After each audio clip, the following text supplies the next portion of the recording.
भारत के education system में दो कमी है, ना एजुकेशन है ना सिस्टम है। सरकारी स्कूल की बात करें, वहाँ इंफ्रास्ट्रक्चर नहीं है, ढंग के टीचर नहीं है, क्वालिटी की एजुकेशन नहीं है। और प्राइवेट स्कूल की अगर बात करें तो उनकी फीस और नखरे इतने ज्यादा है कि आम आदमी की औकात नहीं है। और जैसे तैसे ऐसे सिस्टम से कोई पढ़ भी ले तो भाई फिर नौकरी भी नहीं है, क्योंकि स्कूल और कॉलेज से एजुकेशन सिस्टम कम, बिजनेस के अड्डे ज्यादा है जिनके लिए स्टूडेंट सिर्फ एक कस्टमर है। स्कूल कॉलेज वो जगह नहीं है जहाँ पे एक शिक्षा का मंदिर हो और जहाँ पे एक स्टूडेंट को स्किल और नॉलेज दी जाए। ये तो वो अड्डा है जहाँ पे कॉर्पोरेट के लिए क्लर्क और इस लेवल के व्यक्ति तैयार करके भेजे जाते हैं।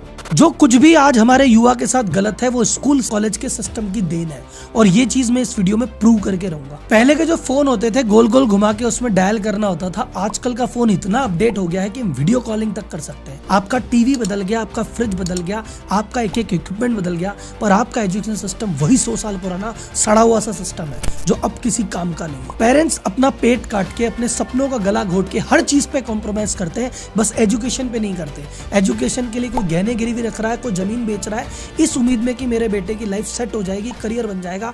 लेकिन इतना कुछ करने के बाद भी नौकरी मिलती नहीं है, और मिल भी जाए तो ऐसी नौकरी कि पूरा मूल तो छोड़ो, ब्याज भी नहीं चुक सकता। तो आखिर ऐसा क्या गलत है इस एजुकेशन सिस्टम में, और है तो इसके लिए जिम्मेदार कौन है? गवर्नमेंट, पेरेंट्स, स्कूल, कॉलेज या स्टूडेंट खुद? हम एक एक करके सबकी भूमिका चेक करेंगे और सिर्फ समस्याओं का रोना नहीं रोएंगे, हम सॉल्यूशन की भी बात करेंगे कि आखिर वास्तव में सॉल्यूशन है क्या।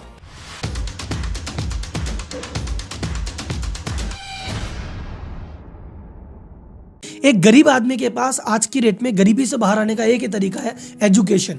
कि अगर मेरा बेटा पढ़ लिख गया, उसका करियर बन गया, लाइफ सेट हो गई, तो हम गरीबी रेखा से बाहर निकल जाएंगे, हम भी सेट हो जाएंगे।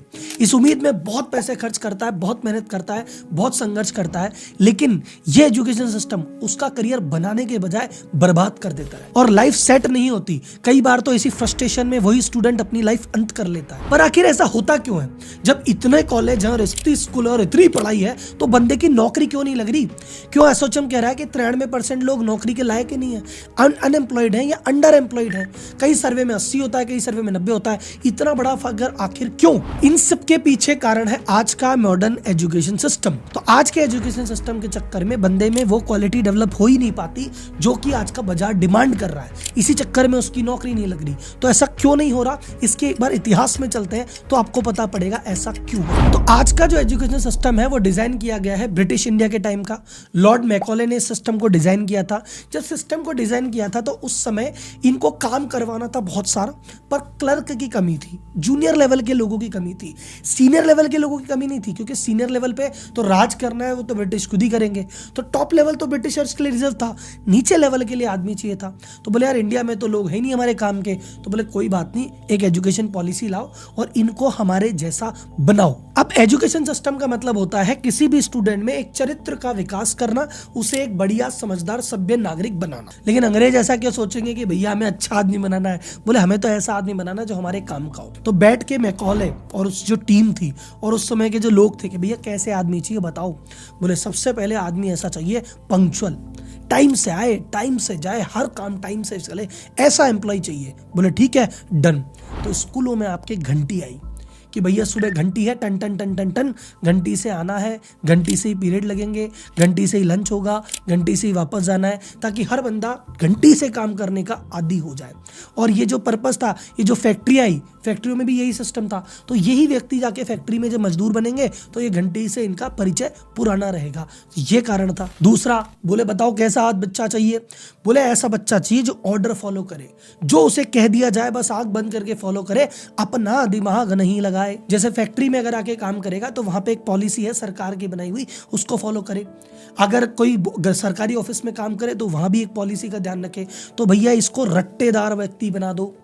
फिक्स स्कूल में फिक्स सिलेबस कर दिया कि भाई ये सिलेबस है, यही पढ़ना है, इसके कुछ आगे नहीं, इसके पीछे नहीं, जो इसमें लिख दिया फाइनल। अगर भारतीय बच्चे से पूछो कि भैया भारत में कितनी ऋतुएं होती है, तो बोलेगा 4। अरे भैया 6 होती है, लेकिन वो 4 ही बोलता है। क्यों? क्योंकि किताब में 4 लिखी है। अंग्रेजों ब्रिटिश में 4 होती, ब्रिटेन में 4 होती है, उन्होंने 4 लिख दी। अब तुमको 4 रटना पड़ेगा, 4 लिखना पड़ेगा। 6 लिख दिया तो नंबर कट जाएंगे तुम्हारे। तो हमारे आदत हो गई है रटंत विद्या की, बस रटो, उल्टी करो, पास हो जाओ और किसी से मतलब नहीं है, एक्चुअल ज्ञान चाहिए ही नहीं। कुल मिला के उन्होंने कहा कि ऐसे एम्प्लॉय आने चाहिए जो अपना दिमाग नहीं लगाए, जो हम बोले फॉलो कर दे। तो सिंपल वैसे ही एजुकेशन सिस्टम बना और ऐसे ही लोग आ रहे। तीसरा उन्होंने कहा कि मुझे ऐसा व्यक्ति चाहिए जो भाई साहब ऑर्डर फॉलो करे, और नहीं फॉलो करे तो भैया डंडा भी मार दूं तो कुछ कहे नहीं, क्योंकि ये जब व्यक्ति सरकारी नौकरी में आएगा, काम नहीं करेगा तो इसका अफसर इसको मार भी सकता है, अंग्रेज है भाई साहब।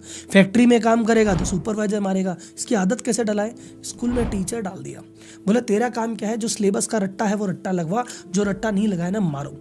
हाथ की उंगली में पेंसिल फंसा के ऐसे दबा दो, लकड़ी से मारो, बाहर खड़ा करो, टेबल पे खड़ा करो, बेइज्जत कर दो। तो स्कूल बेसिकली टॉर्चर सेंटर ज्यादा हो गया था। फिर एक और चीज जो मेरे को स्कूल ने नहीं सिखाई, या लॉर्ड मैकॉले के सिस्टम में ऐसी थी कि भैया कल को ज्यादा इनमें लीडरशिप के गुण डेवलप मत कर देना। कल को ये लीडर बन गए, नेता बन गए, हमारे खिलाफ ये आंदोलन खड़ा कर देंगे। एक हमें स्ट्रॉन्ग पर्सनैलिटी नहीं, एक दब्बू पर्सनैलिटी चाहिए। जो ओरिजिनल आइडिया लाए वो आदमी नहीं चाहिए, जो कॉपी करे वो वाला आदमी चाहिए। और इसीलिए इनके आपस में कोलैबोरेशन नहीं होना चाहिए, दोस्ती नहीं होनी चाहिए। तो कंपटीशन का झगड़ा कि भैया 50 बच्चे हैं बट टॉप रैंक तो इसी की है, तो आदमी में आदत लग गई कि जो बहुत ज़्यादा इंटेलिजेंट था वो दूसरे की मदद नहीं करेगा, कहता इसकी मदद करूंगा तो मेरे बराबर आ जाएगा। आपने देखा ना बच्चे ऐसे छुपा छुपा के कॉपी करते हैं कि ये छुपा छुपा के कर लो। तो ये इंडिया में ये आ गया कि भाई जिसके पास टैलेंट है भाई छुपा छुपा की तरह काम कर ले, बांट मत देना, कोलैबोरेट मत कर लेना, एक दूसरे तेरे साथी को बढ़ा मत देना। ये अंदर ही अंदर आपके अंदर चीजें डेवलप करा दी। तो अगर आप वर्ल्ड में कहीं भी देखोगे तो चाइना में अगर किसी ने कुछ अच्छी चीज डेवलप कर ली तो वो पूरा ग्रुप बनाते हैं, एक दूसरे को सपोर्ट करते हैं, चलो सब आगे बढ़े। यूएस में होता है भैया, सिलिकॉन वैली में एक स्टार्टअप बन गया तो सब बाकी स्टार्टअप को हेल्प कर रहा है, एक इकोसिस्टम बना रहा है। यहाँ पे किसी ने कुछ अचीव कर लिया, चुपचाप लेना, किसी को बताना नहीं है।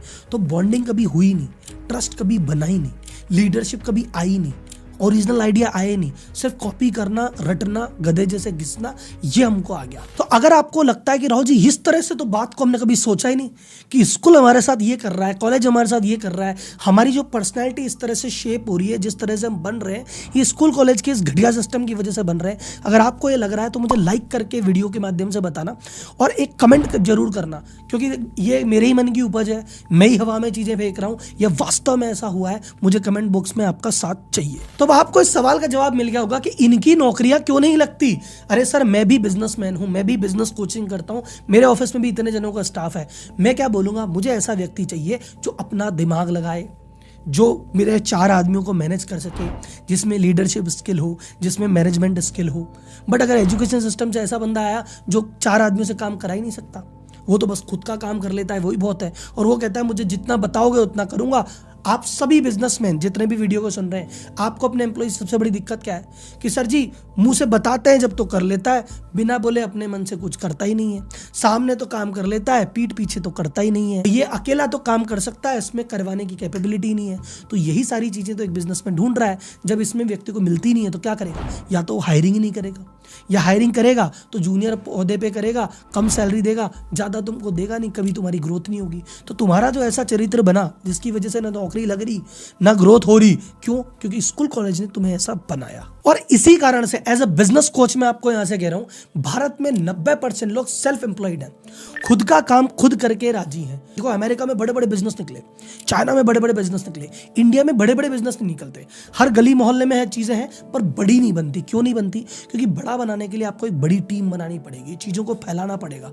यहाँ पे तो आदमी नहीं मिलते, टीम कैसे बनाएगा? यहाँ पे तो ट्रस्ट ही नहीं कर सकता आदमी पे, टीम कैसे बनाएगा? यहाँ पे तुम 2 आदमियों को सिखाओगे तो तुम्हारा काम बाद में करेगा, कॉपी करके सामने दुकान पहले खोल लेगा, तो क्या करेगा आदमी? तो लो ट्रस्ट सोसाइटी है, यहाँ कोई किसी की मदद नहीं कर रहा, कोई जो सपोर्ट नहीं कर रहा, बस कॉपी कर रहा है। तो आदमी क्या सोचता है, मेरा काम बस मैं कर लूँ वही बहुत है। तो अगर किसी ने किराने की दुकान खोली, कहता है एक ही दुकान बहुत है, चाहूँ तो 4 दुकान कर लूँ, पर आदमी चाहिए, वो आदमी मुझे मिलते नहीं है, और आदमी को ढूंढूंगा, सिखाऊंगा तो कंपटीशन में खुद दुकान खोल लेंगे। मेरा तो यही भला। इसीलिए भारत में बड़े बड़े बिजनेस पे भी नहीं निकले, छोटे छोटे बिजनेस बहुत सारे हैं, बड़ा बिजनेस नहीं है। तो अगर आपको यहाँ पे लगता है कि यार आप भी व्यापारी हो और आपके अंदर भी ये चीज है कि यार आखिर क्या, तो मैं बताऊं सर, आपको आज तक किसी ने लीडरशिप नहीं सिखाई, आज तक किसी ने हायरिंग नहीं सिखाई, आज तक किसी ने मैनेजमेंट नहीं सिखाया, आज तक किसी ने बताया नहीं कि चीजों को स्केल कैसे किया जाता है, फ्री कैसे रहा जाता है। मैं एक मेरी तरफ से एक ऑनेस्ट प्रयास कर रहा हूं। मैं बिजनेस कोच हूं, मैनेजमेंट कंसल्टेंट हूं, CEO हूं। हर हर संडे व्यापारी टू सीईओ करके एक वेबिनार करता हूँ, जिसमें व्यापारी की जो जो मिस्टेक्स करता है, जो जो गलतियां करता है, जिन वजह से वो आगे नहीं बढ़ पा रहा, उनको डिस्कस करते हैं। और इन चीज़ों में एक सीईओ कैसे बिजनेस बड़ा करता है, कैसे चीज़ों को नेक्स्ट लेवल लेके जाता है और कैसे एम्प्लॉय मैनेजमेंट करता है, ये सभी चीज़ें डिटेल में सिखाई जाती है। तो अगर आपको लगता है कि करंट एजुकेशन सिस्टम ने तो कुछ नहीं सिखाया और कुछ हटके कुछ अलग ऐसा सीखना चाहते हो जो अब तक नहीं सिखाया गया, तो मैं आपको इन्वाइट कर रहा हूँ इस संडे 10 से 2। डिस्क्रिप्शन में लिंक दिया है, आप रजिस्टर्ड कर सकते हैं और वहाँ पे आ सकते हैं। ये एक्सक्लूसिवली उन लोगों के लिए जो बिजनेस कर रहे हैं या बिजनेस करना चाहते हैं। बाकी सब लोग वीडियो में मेरे साथ आगे बढ़े। अब बात करते हैं कि राहुल जी इस एजुकेशन सिस्टम में और क्या क्या समस्या है, किन किन लेवल पे। तो मैं बोलूंगा पहली समस्या, जैसे मैंने कहा ना सिस्टम तो खराब है ही, एजुकेशन सिलेबस की बात करते हैं। इंडिया के सिलेबस में क्या है भाई साहब, भारत के स्कूल के सिलेबस में क्या है, ए स्क्वायर प्लस बी स्क्वायर का होल स्क्वायर क्या होगा साहब? मुझे चैट बॉक्स में टाइप करके बताओ किस किस ने अपनी जिंदगी में ए स्क्वायर बी स्क्वायर आगे जाके काम आया, किसको साइन थीटा बटे कॉस थीटा काम आया, किसको पाइथागोरस थ्योरम आगे जाके काम आई है। भाई साहब क्या कर रहे हो जीवन में, कम से कम ऐसी चीजें तो सिखा दो जो चीज हमको काम आती है। चेक कैसे भरें भाई साहब, खाता कैसे खुलाएं, क्रेडिट कार्ड लेना चाहिए कि नहीं लेना चाहिए, पैसे कैसे कमाएं, इन्वेस्ट कहाँ करें, इन्वेस्ट कहाँ ना करें, पैसा कैसे बनाया जाता है, कर्ज से कैसे दूर रहें, ये सारी चीजें जो वास्तव में काम आएगी वो तो सिखा रहे नहीं हो, फालतू की बातें सिखा रहे हो। और ये सारी लड़ाइयों के नाम 1600 में ये हुई, 1500 में ये हुई, इसका बेटा ये, इसका बेटा ये यहाँ मरा। अरे भैया गूगल से 1 मिनट में देख लेंगे, ऐसी चीजें क्यों रटवा रहे हो जो आउटडेटेड है। पढ़ाना है छोटा सा ब्रीफ में दे दो, थोड़ा सा कि हाँ ठीक है हिस्ट्री हमको पता होनी चाहिए, थोड़ी सी ब्रीफ में साइड में दे दो यार, क्यों रट्टा करवा रहे हो। हाथ जोड़ के निवेदन है भैया, प्रैक्टिकल नॉलेज दो जो काम आएगी। मुझे किताब में तुम सारी चीजें पढ़ाते हो, मैं रट्टा करके 100 नंबर ले आता हूँ, घर वालों की आंख का तारा होता हूँ, पर जब इंटरव्यू में टाई टाई फिस हो जाती है, क्योंकि इंटरव्यू में प्रैक्टिकल बात पूछेगा वो तो मुझे आती नहीं। इंटरव्यू में मैं कह दूँ अरे भाई ऑफिस का काम मत कराओ, मेरे से तो पूछ लो तराइन का युद्ध कब हुआ था। अरे भाई युद्ध का छोड़, तू काम कर पहले। सेकेंड चीज जो इंडियन में एजुकेशन में गड़बड़ है, टीचर्स की क्वालिटी की बात करूं मैं। गवर्नमेंट टीचर पे अगर अपन बात करते हैं तो गवर्नमेंट में आपको पता भैया राम भरोसे मामला है। अखबार भरे पड़े हैं कि भैया गणित की परीक्षा में जिसके 0 से भी कम आए, माइनस में नंबर आए, उसको एक गणित का टीचर बना दिया। कई हमने स्टिंग देखे जहाँ पे टीचर्स प्रॉपर बोल ही नहीं पा रही, बट सरकार की पॉलिसी ऐसी है, कहीं पे कोई रिजर्वेशन की पॉलिसी है, कहीं पे कोई दूसरा कारण है, पता नहीं क्या कारण है, उनको टीचर बना दिया गया जो बिल्कुल कैपेबल नहीं है। वो कैसे शिक्षा को आगे लेके जाएंगे। अगर कुछ व्यक्ति हैं जो कैपेबल हैं, ऐसा 2-4 केस होंगे, लेकिन कई ऐसे व्यक्ति हैं जो कैपेबल है कि हम कुछ करना चाहते हैं, उनके लिए इंफ्रास्ट्रक्चर ही नहीं है। पोस्टिंग दे देते हैं शहर से इतने दूर कि भाई बंदे का जाने का मन नहीं करता, जाता है तो उसका दिन भर तो उसी में दम निकल जाता है। फिर वहां जाके देखेगा तो टाट पट्टी नहीं है, कहीं पे जगह नहीं है, कहीं पे छत नहीं है। भाई साहब बंदा पहले इंफ्रास्ट्रक्चर पे काम करे, पहले तुम्हारी घुघरी खिलाए, पहले मिड डे मील खिलाए, पहले दूध पिलाए या पहले पढ़ाए। उसके अलावा इन शिक्षकों को अगर कमी पड़ गई है सरकार को, जनसंख्या मिलने, शिक्षक को भेज दो। एक काम करो, पोलियो की दवा पिलाने शिक्षक को भेज दो। अरे ये आपको इलेक्शन करवाना है, शिक्षक को भेज दो। शिक्षक पढ़ाता कम है, ये काम ज्यादा करता है। अब ये तो थे सरकारी स्कूल जहाँ पे सरकार भूल चुकी है क्या करना है, कैसे करना है। अब इसमें आते हैं प्राइवेट स्कूल। प्राइवेट स्कूल में एक चीज ध्यान रखना, प्राइवेट स्कूल शिक्षा का मंदिर अब नहीं रहे, ये हो गए हैं बिजनेस हाउसेस। और बिजनेस हाउस का सिंपल सा मतलब है ज्यादा कमाई कम खर्चा। तो कमाई का सोर्स क्या है, फीस। तो फीस तो भैया बढ़ाते रहो बढ़ाते रहो बढ़ाते रहो। और कॉस्टिंग क्या है, टीचर्स की फीस, तो वो काटते रहो। तो जिस स्कूल में फीस 2-2 लाख रुपए की फीस स्टूडेंट से ली जा रही है, वहां पे टीचर को रख लिया 15,000 में, 20,000 में। अब यार 15,000 20,000 में तुम्हें बढ़िया टीचर थोड़ी मिलेगा। टीचर को अच्छे पैसे दोगे तो टीचर अपनी इच्छा से बनेगा। भारत में जिस तरह से टीचर की सैलरी है और जिस तरह से टीचर को रेस्पेक्ट इस समय दी जा रही है, कोई टीचर बनना नहीं चाहता, वो तो मजबूरी में बनता है। अब ये जो फैक्ट्री चल रही है, फैक्ट्री मतलब बिजनेस हाउस, ये जो स्कूल कॉलेज के नाम पे जो स्कूल कॉलेज कहते हो, ये आजकल की डेट में बिजनेस के अड्डे है, फैक्ट्री है। तो ये क्या कर रहे हैं भैया, प्रॉफिट कम से कम रखना है। अब ये कहते हैं देखो ऐसा है, फीस हमको दे दो, जूते हमसे ले लो, कपड़े हमसे ले लो, किताबें हमसे ले लो, हमारे एनुअल फंक्शन में आ जाओ, तुम हर तरह से हमें देते ही रहो। और रही बात पढ़ाई की, उसके लिए भैया तुम घर पे टीचर लगा लो। इकलौता स्कूल ऐसी जगह है जहां पे पेरेंट्स पैसा भी दे रहा है, बच्चे को भी भेज रहा है, बच्चे के साथ बैठ के खुद होमवर्क भी कर रहा है, और फिर भी बच्चा अगर पिछड़ी निकल जाए तो वही गाली खाता है कि भैया आपका बच्चा कमजोर है, आप ध्यान नहीं देते। अरे भाई हम ही ध्यान दे सकते तो स्कूल थोड़ी बेचते। तो यहाँ पे प्राइवेट स्कूल में पैसे भी खर्चो, इज्जत भी खर्चो, मेहनत भी करो, और बच्चा फेल है तो तुम ही जिम्मेदार हो। अब मैं एक गलती और बताता हूँ पेरेंट्स की। आप बोलोगे सर जी अभी तो पेरेंट्स को आपने विक्टिम बताया, पेरेंट्स की गलती क्या है? पेरेंट्स की गलती क्या है? हाथ जोड़ के बोल रहा हूँ सर, आप सारी चीजें देख रहे हो, आप बाजार में देख रहे हो क्या हालत हो रही है, सारे दुख भोग भी रहे हो, आंख बंद करके बैठे हो। क्यों भाई साहब? जब आपने देख लिया भैया अपने आसपास के लोग महंगे महंगे स्कूल में चले गए, महंगे महंगे कॉलेजों में भी चले गए, फिर भी नौकरी नहीं लग रही, दर बदर भटक रहे, फिर भी तुम इसी पैटर्न पे चले हुए आंख बंद करके। जो सपना मैं नहीं कर पाया मैं मेरे बेटे से करूंगा, मैं डॉक्टर बनना चाहता था पर मैं डॉक्टर नहीं बन पाया, इसको बेटे को बनाऊंगा। अरे भैया ये कौन सी लड़ाई है यार? शर्मा जी का बेटा बन गया डॉक्टर तो मेरा बेटा भी डॉक्टर बनना चाहिए, वर्मा जी की बेटी आईएएस की तैयारी करी तो बेटा तू भी कर ले। पहले क्या होते थे, लोग आपस में मुर्गे लड़ाते थे और मजे लेते थे, अब मुर्गे तो है नहीं, आपस में बच्चे लड़ा रहे हो कि मेरा बच्चा तेरे बच्चे से बढ़िया कैसे। खुद कंपटीशन में नहीं कर पाए, अब अपने बेटों का कंपटीशन करा रहे हो, ये कौन सी आदत है भाई? एक सवाल पूछते हैं, सर बताओ आजकल क्या चल रहा है, हमने बच्चे को वही करा दें। अरे भैया कोई फैशन है क्या कि आजकल फटी जीन्स पहन लिए तो वो पहन लेते हैं? आजकल कपड़े में क्या चल रहा है, आजकल टीवी में क्या चल रहा है? अरे भैया करियर है बच्चे का, आजकल डॉक्टर का सही चल रहा है, डॉक्टर करा दे। आजकल इंजीनियरिंग की बड़ी बातें चली, करा दे। मतलब भेड़ चाल में चल रहे हो। अगर एमबीए अच्छा चल रहा है तो सब एमबीए कराएंगे और फिर एमबीए की इतनी बीड़ी इकट्ठी कर लेंगे, फिर 15-15, 20-20 हजार में एमबीए ढोलेंगे।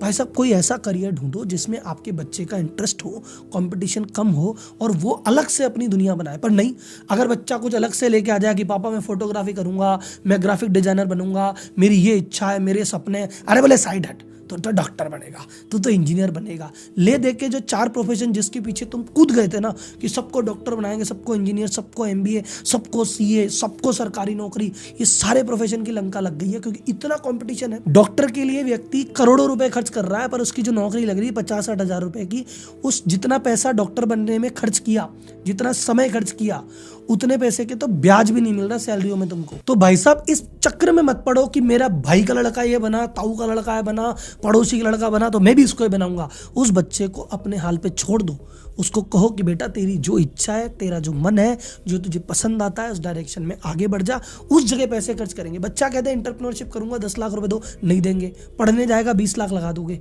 20 लाख का हाल जीरो हो जाएगा। वो 10 लाख रुपए से बिजनेस करता, कुछ तो कर लेता यार, अपने मन का तो कुछ करता। वो फेल हो रहा है, आपके चूज किए हुए प्रोफेशन में फेल हो रहा है, उसके कुछ चूज किए प्रोफेशन में फेल हो जाएगा। उसका मन ग्राफिक डिजाइनिंग का है, उसको करने दो, 2-3 लाख कोर्स के लगाएगा, हो सकता है उसमें फेल हो जाए पर कम से कम उसको तसल्ली रहेगी कि यार मैंने ट्राई किया, मैं फेल हो गया। आपके चुने हुए प्रोफेशन में क्यों फेल कराते हो? फिर वो जिंदगी की जंग हारता है। And last but not the least, student बोले सर हम क्या करें, देखो हम तो विक्टिम है, देखो हमारे स्कूल वाले, कॉलेज वाले, सरकार, पेरेंट्स सब हमारे पीछे पड़े, हम विक्टिम है। सर जी एक बात बताओ, तुम कुछ बाइक लेनी होती है तो जिद्दी भयंकर करते हो ना कि अरे मैं तो बाइक लूंगा, खाना नहीं खाते, कलेश करते हो, लेके मानते हो। वो आईफोन लेना होता है तो कलेश करके मानते हो, जिद्दी भयंकर रहती है। लव मैरिज करनी होती है तो जिद्दी भयंकर करते हो। पर जब करियर की बात आती है तो कहते क्या कल है, पापा ने इंजीनियरिंग कला दी, हमारा तो मन नहीं था, पापा ने जबरदस्ती करा दी। पापा जबरदस्ती शादी तो नहीं करा पा रहे तुम्हारी, आईफोन तो नहीं छुड़वा पा रहे, आईफोन तो ले ही लेते हो। तो जहाँ तुम्हारा जरूरत पड़ता है वहाँ कर ली जिद्दी, और जहाँ नहीं होता वाला पापा ने दिला दी। पापा को देखो ऐसा है, उन्होंने जैसी दुनिया देखी ना, उन्होंने देखा डॉक्टर्स अच्छा काम करते हैं तो आपको डॉक्टर बनाना चाहते हैं। उन्होंने अपने सर्किल में देखा कि इंजीनियरों ने बहुत जीवन में अच्छा किया है तो मैं इंजीनियर बनाना चाहते हैं। उनको एक्सपोजर नहीं है दुनिया का। आपने दुनिया देखी, अपने आसपास बड़े भैया लोगों को, आस पड़ोसी को जानते हैं कि यार इन्होंने ये चीज़ कर ली, इनका हुआ नहीं और मेरा इसमें इंटरेस्ट है, मुझे करने दो। अपने पिताजी को बार बार धीरे धीरे समझाओ, माता पिता को समझाओ, एक्सपोजर बताओ। जो तुम चीज़ करना चाहते हो उसका एक्सपोजर बताओ। जो चीज़ वो कराना चाहते हैं अगर उसमें तुम्हारा इंटरेस्ट नहीं है, खुल के बताओ, धीरे धीरे आगे पीछे समझेंगे। और अगर नहीं समझते हैं, जिद्दी करनी है तो इस चीज़ में जिद्दी करो, तुम्हारा करियर बचे, तुम्हारा करियर तो बनेगा, उनका पैसा तो बचेगा। उनकी जिद्दी के चक्कर में उनका पैसा, उनके सपने भी डुबा रहे हो, वो भी नाखुश है, तुम भी नाखुश हो। ये क्या जिंदगी है भाई? अब बात आती है कि सर जी सॉल्यूशन क्या होना चाहिए। सॉल्यूशन ऐसा है, एक तो मैं गवर्नमेंट भी लेक्चर देता हूँ कि गवर्नमेंट को ऐसा करना चाहिए, ऐसा करना चाहिए, मेरे कहने से तो करेगी नहीं। और तुम गवर्नमेंट के भरोसे कभी बैठना मत।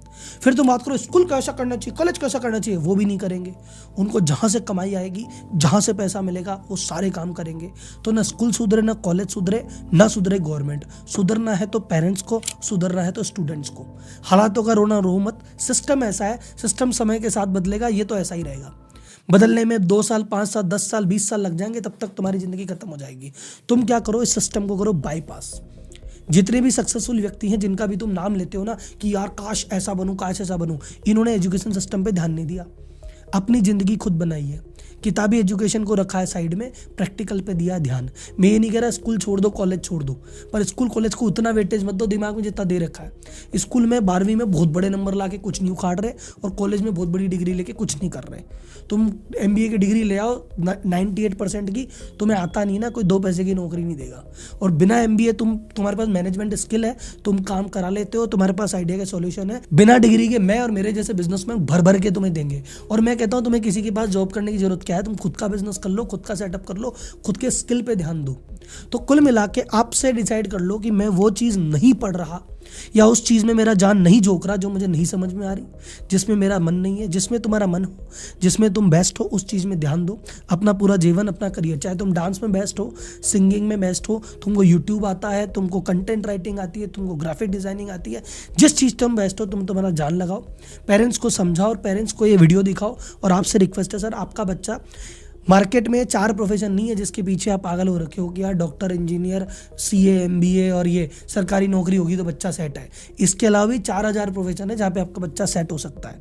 उसको एक्सप्लोर करने दो, उसको उसकी दुनिया जीने दो, उसका अपना सपना जीने दो। आपके पैसे बचेंगे, आप खुश रहोगे, वो खुश रहेगा। कुल मिला के इस एजुकेशन सिस्टम वैसे नहीं बदलेगा। आप एजुकेशन सिस्टम भरोसे मत बैठो, आपको खुद को एजुकेट करना है। एजुकेशन चीज़ अलग होती है, विजडम चीज़ अलग होती है। कई बार क्या होता है, हमारी स्कूल एजुकेशन सिस्टम से इतने ज़्यादा फ्रस्ट्रेटेड है कि स्कूल कॉलेज खत्म होने के बाद हम पढ़ना ही नहीं चाहते। मैं आपको बोलता हूँ अपनी पढ़ाई और अपनी एजुकेशन जारी रखो खुद। तो मैं आज आपको एक हैशटैग देता हूँ, हैशटैग सेल्फ एजुकेशन, कि हमें स्कूल कॉलेज के सिलेबस के भरोसे नहीं बैठना है, हमें खुद की पढ़ाई खुद करनी है। जो सीखना है, जो जानना है सीखो। पूरा यूट्यूब खाली पड़ा है, पूरे यूट्यूब से सीखो, गूगल से सीखो, जिससे सीखना है सीखो। डन।